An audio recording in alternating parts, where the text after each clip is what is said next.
היי, טוויטר פלאס גאה להציג את המערכת החדשה שלה לבקרה אזורית, קיט טוויטר פלוס לשלושה או 4 חדרים. המערכת מכילה 3 או 4 דמפרים מפלסטיק ABS, הם אטומים לגמרי, זאת אומרת אין דליפה של אוויר, דהיינו עיבוד אנרגיה. כמו כן, כל דמפר מכיל סנסור, חיישן טמפרטורה. יש לנו 3 כבלים, פלוס מינוס. יש לנו בקר שאפשר לחבר עד 6 ערוצים, דהיינו 6 חדרים.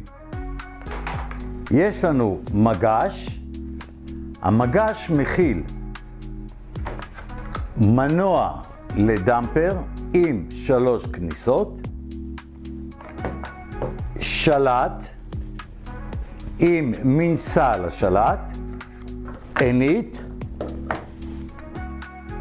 זוג סוללות וכבל RJ11 ראש צר. לוקחים את חלקי הדמפר ומחברים אותו ביחד עד שמיעת הקליק. לאחר מכן לוקחים את מנוע הדמפר ומשחילים אותו במסילה של המנוע שוב עד שמיעת הקליק. ויש לנו את הכבל של הרגש. כבל זה יש להשחיל למקום המסומן ככניסה לרגש. לאחר מכן לוקחים את ה-RJ11 ראש צר ומחברים אותו לכניסה המסומנת עינית. את הקצה השני אנחנו ניקח